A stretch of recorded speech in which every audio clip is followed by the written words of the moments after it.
Well, I'm speaking to you from Strasbourg again, although I'm heading home in a few minutes, so I'll have to be quick.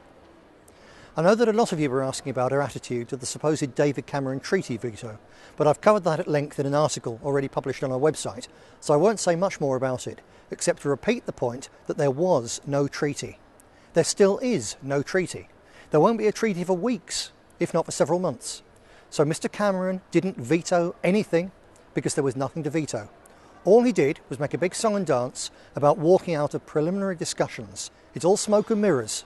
Don't be fooled. If the Eurozone survives the winter, and there's a fair chance that it'll start to break up with Greece leaving over Christmas, then in the spring Britain is going to be swamped with a torrent of new rules and regulations, most of which will automatically apply to us, even though we never voted for them and don't want them, and whatever Mr. Cameron says.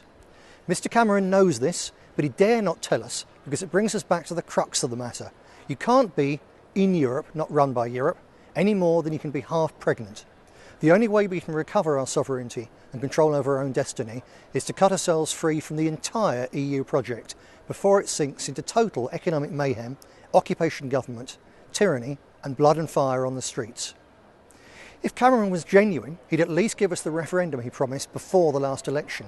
Or even better, simply put before our mother of parliaments the new law needed to tear up the treaties of Rome, Maastricht and Lisbon and set Britain free. But of course he will do neither. If we want our freedom back, we'll have to fight for it. And that's why we're here. As you know, we're organising and fighting for a lot of other good things too. Some big, some small. Here in Parliament this week, I've been doing my own bit for our wide-ranging Campaign for Real Christmas. You see, each MEP gets 200 free Christmas cards. Well, actually, they're not free at all. The poor bloody taxpayer pays for them, but since the trees have been pulped and they've been printed anyway, I reckon I may as well use them. Last year, the choice of 6 Christmas card designs featured only one that had a traditional Christian theme. The other 5 were hideous, secular, Soviet Winter Festival abortions. This year, all 6 are hideous, secular, Soviet Winter Festival abortions. It may not seem important, but this chipping away at tradition, religion, culture and identity is a key tactic in the Marxist Frankfurt School attack on our entire European civilization.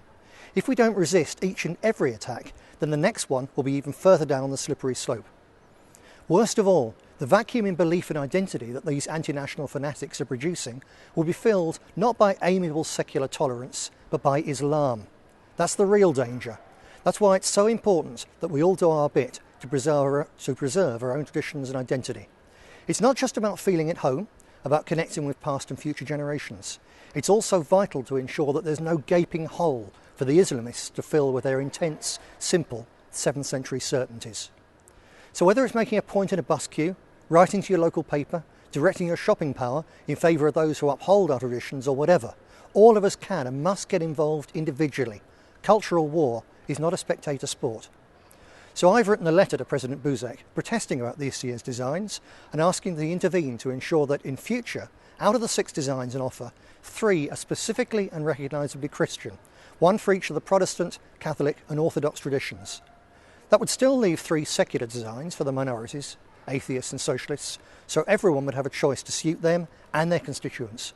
What could be fairer than that? And I'm pleased to be able to tell you that MEPs from all sorts of parties and countries agree with me.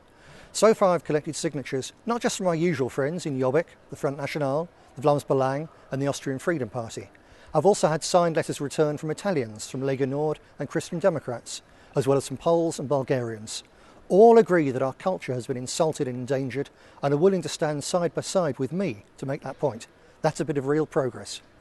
I hope to get more signatures next week and to deliver them all to President Buzek in a big bundle so that he can see for himself the strength of feeling in favour of a real Christian Christmas.